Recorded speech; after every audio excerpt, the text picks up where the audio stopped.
വന്നു. യഹോവയുടെ ആത്മാവിൽ എന്നെ പുറപ്പെടുവിച്ചു. താഴ്വരയുടെ നടുവിൽ നിർത്തി. അത് അസ്ഥികൾ കൊണ്ട് നിറഞ്ഞിരുന്നു. അവൻ എന്നെ അവയുടെ ഇടയിൽ കൂടി ചുറ്റി ചുറ്റി നടക്കുമാറാക്കി. അവ താഴ്വരയുടെ പരപ്പിൽ എത്രയും അധികമായിരുന്നു. അവ ഏറ്റവും ഉണങ്ങിയും വരുന്നു. അവൻ എന്നോട്, മനുഷ്യപുത്ര, ഈ അസ്ഥികൾ ജീവിക്കുമോ എന്ന് ചോദിച്ചു. അതിന് ഞാൻ, യഹോവയായ കർത്താവേ, നീ അറിയുന്നുവെന്ന് ഉത്തരം പറഞ്ഞു. എവിടെ നോക്കിയാലും ശൂന്യമായ അനുഭവം. പക്ഷേ ഇവന് ഉറപ്പുള്ളത് എന്താ? യഹോവയുടെ കൈ അവന്റെ മേലുണ്ട്. ദൈവ നടത്തിപ്പ് അവന്റെ മേലുണ്ട്. ദൈവത്തിന്റെ ശക്തി അവന്റെ മേലുണ്ട്. ദൈവത്തിന്റെ ആലോചന അവന്റെ മേലുണ്ട്. ദൈവികമായ നടത്തിപ്പുകൾ അവനുണ്ട്. അതുകൊണ്ടല്ലേ കൈവന്ന ഭക്തനെ താഴ്വരെ കൊണ്ടുവന്നിട്ടിരിക്കുക. അല്ലേ? നോക്കിയാൽ എവിടെ നോക്കിയാലും ചെതറിൽ കിടക്കുന്ന ബന്ധമില്ല, ജീവനില്ല, തൊക്കില്ല, ബലമില്ല. കൈവന്ന ഭക്തന് ചോദിക്കും, എന്തിന് എന്നെ ഈ ശൂന്യനെ കൊണ്ടുവന്നത്? വിഷയത്തിന് പ്രതികൂലം അനുഭവിക്കുമ്പോൾ നാം അങ്ങനെ ചിന്തിക്കും, എന്തിനാ ഇത്? ഇവിടെ എന്തിനാ എനിക്ക് നടത്തിപ്പ് തന്നത്? എന്തിനീ പ്രതികൂലം എന്റെ മുമ്പിൽ തന്നു? ശൂന്യതയാ, നിരാശയാ, പരവിന സ്തംഭനമാ, ഒതുക്കുന്ന അവസ്ഥ. മാത്രമല്ല അവിടെ ചുറ്റി ചുറ്റി നടന്ന അവൻ എന്ന് പറഞ്ഞാൽ എന്താ?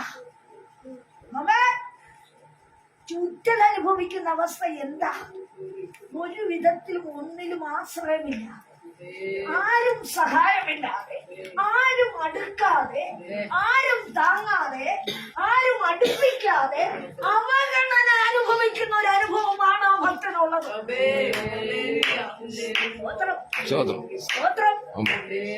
ഒന്നുറപ്പുണ്ട്, കോവിഡ് കൈ എന്റെ മേലുണ്ട്. അവന്റെ ആത്മനടത്തിപ്പിൽ നടന്നു വന്ന ഈ ഭക്തന് ഉറപ്പുണ്ട്. അവൻ അറിയാതെ എന്റെ ജീവിതത്തിൽ യേശുവിന്റെ നാമത്തിൽ, യേശുവിന്റെ നാമത്തിൽ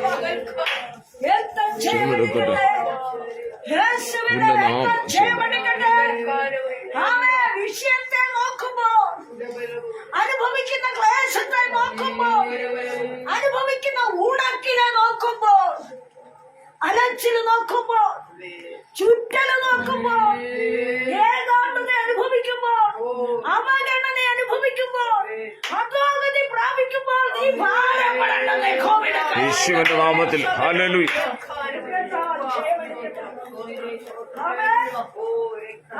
അവനാ കൊണ്ടുവന്നത്. അവനാ കൊണ്ടുവന്നത്. കോവിഡ് കൈ എന്റെ മേൽ വന്നു. എന്റെ കർത്താവേ, അവൻ കൈവന്ന ആത്മാവിൽ നടത്തപ്പെടുന്ന ഭക്തനെ ആത്മാവ് കൊണ്ടുവന്ന് താഴ്വരയിലേക്ക് ഇടുക, പ്രതിസന്ധിയിലേക്ക് കൊണ്ടുവന്നിടുക, ശൂന്യതയിലേക്ക് കൊണ്ടുവന്നിടുക, വേദനയിലേക്ക് കൊണ്ടുവന്നിടുക, രോഗത്തിലേക്ക് കൊണ്ടുവന്നിടുക, പ്രശ്നത്തിലേക്ക് കൊണ്ടുവന്നിടുക, ചുറ്റിവളയുന്ന ശൂന്യതയിൽ ഗതികളിലേക്ക് കൊണ്ടുവന്നിടുക. അവനവിടെ പഠിച്ചില്ല, ചുറ്റി ചുറ്റി നടക്കുമാറാക്കി. എത്ര നാൾ നടന്നു? ശൂന്യത അനുഭവിച്ച് നീ എത്ര നാൾ നടന്നു? വേദനപ്പെട്ട് നീ എത്ര നാൾ ഞരങ്ങി? വിഷയത്തിന് തടസ്സം കണ്ടുകൊണ്ട് എത്ര നാൾ നീ ഒതുങ്ങി? ഒരു പൂർണ്ണത കാണാതെ നിന്റെ ജീവിതം എത്ര നാൾ തളർന്നു സ്തംഭിച്ചു? ദൈവത്തോട് ചോദിക്കുന്നില്ല, എന്തുകൊണ്ട് കർത്താവേ എന്റെ കുടുംബത്തിന് മാത്രം, എന്റെ തലമുറയ്ക്ക് മാത്രം, എന്റെ അനുഭവത്തിന് മാത്രം, എന്റെ അവസ്ഥയ്ക്ക് മാത്രം മാറ്റമില്ലാതെ ഇങ്ങനെ തുടർന്ന് എത്ര നാൾ നീ ചോദിക്കുന്നില്ലേ? സ്തോത്രം, സ്തോത്രം. കഴിഞ്ഞ ആഴ്ച വന്നിരുന്ന ഡോക്ടർ, അവര് 12:15 കഴിഞ്ഞപ്പോഴല്ലേ വന്നത്. സ്തോത്രം. ദൂതം തൊട്ട് പറയാൻ തുടങ്ങി. അവര് വെട്ടിപ്പിടിച്ച് നിലവിളി വിനികാണത്തുന്നത്. വലിയ വലിയ രാജ്യങ്ങളും ജോലി ചെയ്തിട്ടുണ്ട്. പക്ഷെ ഒന്ന് പറയട്ടെ, ആമേ, ബുദ്ധിയുടെ ആലോചനയല്ല കേട്ടത്, ദൈവശക്തി എന്ന്.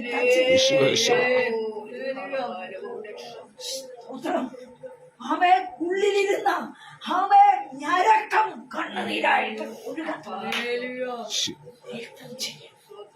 യുദ്ധം ചെയ്യും. യേശുവിന്റെ രക്തം ജയമെടുക്കട്ടെ. ആമേൻ. ആത്മാവ് അവന്റെ മേലുണ്ട്. പക്ഷേ അവൻ അനുഭവിക്കുന്ന പ്രതിസന്ധി ആമേൻ ആത്മാവ് ഉരുക്കുക. ആത്മാവ് വന്നാല് ആത്മാവ് തന്നെ ചെയ്യണം. ആമേൻ. പ്രതിസന്ധി നടുവിൽ വന്നാൽ ആമേൻ പ്രതിസന്ധി ഉണ്ടാക്കിയവൻ തന്നെ വന്ന് തൊടണമെന്ന് യേശുവേ സ്തോത്രം. യേശുവിന്റെ നാമം. ഒരു മനുഷ്യന്റെ ബുദ്ധിയല്ല തൊടേണ്ടത്. ആമേൻ. ആത്മശക്തിയുടെ വീര്യമാണ്. യേശുവേ സ്തോത്രം. ആമേൻ. ഏറ്റവും ജയമെടുക്കട്ടെ. ആമേൻ. യേശുവിന്റെ നാമം. ഹല്ലേലൂയ. യേശുവിന്റെ നാമം. ഹല്ലേലൂയ. കാൽസ്യം. ചോദിച്ചു നടന്നു. എത്ര നാൾ അനുഭവിക്കാൻ തുടങ്ങിയ ക്ലേശം? എത്ര നാൾ? ദൈവ നടത്തിപ്പുള്ളവർ, ദൈവത്താൽ നയിക്കപ്പെടേണ്ടവർ, ദൈവം നയിച്ചവർ, ദൈവത്തിന്റെ ആലോചന കടന്നു വന്നവർ, ദൈവഹിതം ചെയ്യുന്നവർ, ദൈവത്തെ അനുസരിച്ചവർ, ദൈവത്തിന്റെ ആലോചന മുറുകെ പിടിച്ചവർ, ദൈവത്തിനു വേണ്ടി നിയോഗിക്കപ്പെട്ടവർ, ദൈവത്തിന്റെ ഇഷ്ടം അനുസരിച്ച് ആലോചന പ്രകാരം ചുവട് വെച്ച് ആമേൻ അവൻ പറഞ്ഞെടുത്ത് വന്നു നിൽക്കുക. സ്തോത്രം. കർത്താവേ, ഞങ്ങൾ നാളുകളായി ക്ലേശം ഞങ്ങളൊന്നും കയ്യിൽ പിടിച്ചിട്ടില്ല. ആമേൻ. ഞങ്ങളൊന്നും അനുഭവിച്ചിട്ടില്ല. ആമേൻ. ഞങ്ങളിപ്പോൾ സ്തംഭനത്തിലാണ്. എന്താണ് അതിന്റെ കാരണം?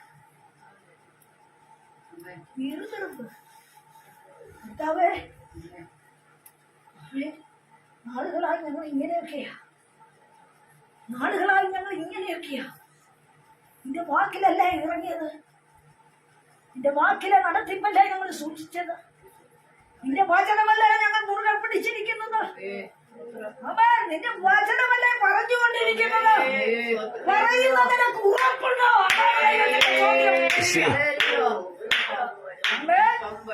നീ പറയുന്നുണ്ട്. പക്ഷെ നിന്റെ ഉള്ളിൽ ഉറപ്പുണ്ടോ? പരിശുദ്ധാത്മാവ് അതാണ്. ആമേൻ. നീ പറയുന്നുണ്ട്. പക്ഷെ നിന്റെ ജീവിതത്തിൽ ബുദ്ധിയാണോ നിൽക്കുന്നത്? അതോ ദൈവത്തിന്റെ ആത്മാവാണോ? ആമേൻ. ക്ഷയമെടുക്കട്ടെ. നമ്മുടെ വീക്ക് പോയിന്റ് നമ്മൾ തന്നെ കാണേണ്ടത്. ശക്തിയുടെ വീര്യം വെളിപ്പെടുന്നത് എവിടെയാ? ദൈവം സംസാരിച്ചത് ആരാക്കിട്ട് ഉറപ്പിക്കുമ്പോ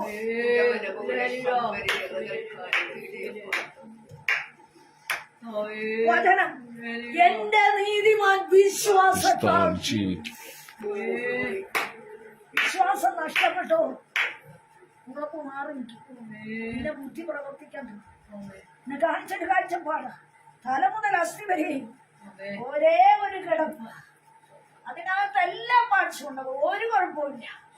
പക്ഷേ അതിനകത്ത് ഏറെ കയറി ഇറങ്ങി നടക്കണം എന്ന് പറഞ്ഞാൽ ആത്മാവിന്റെ ഏറെ അല്ല, അത് ബുദ്ധിയുടെ. സ്തോത്രം. ബുദ്ധി വന്നാൽ ജീവിക്കത്തില്ല. ആത്മാവ് കയറണം.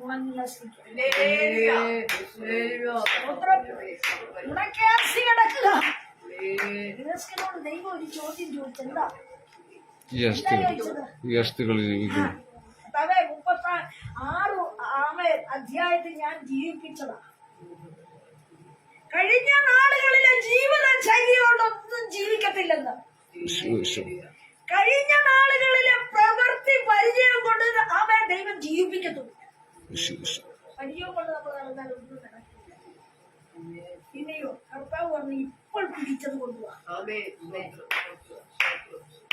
നിനക്ക് കനലുമേ ചുട്ടത് ഞാൻ തരാം, ഇപ്പൊ പിടിച്ചത് കൊണ്ടുപോവാ. എന്തിനാണ് ഉണക്കിയത്? ഉണങ്ങിയ അവസ്ഥയിലായത് എന്തിനാ?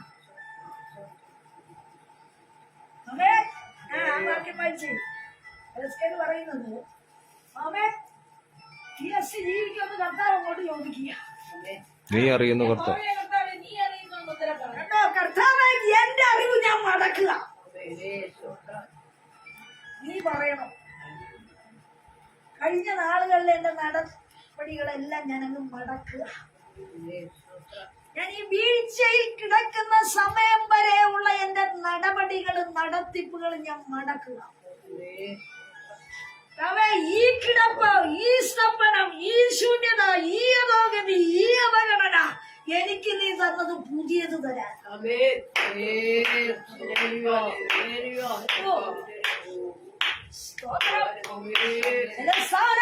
സ്തംഭിപ്പിച്ചടയ്ക്കുന്നത് എന്തിനെന്നറിയാമോ? കഴിഞ്ഞ നാളുകളിലെ എന്റെ നടപടികളെ നീ അടച്ചുകൊണ്ട് പുതിയതൊന്നിന് കിടക്കയിൽ ധ്യാനിക്കണം. കർത്താവേ,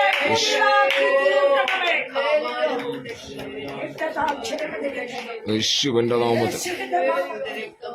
യേശുവിന്റെ നാമത്തിൽ കർത്താവേ എന്നെ പുതുതാക്കണമേ.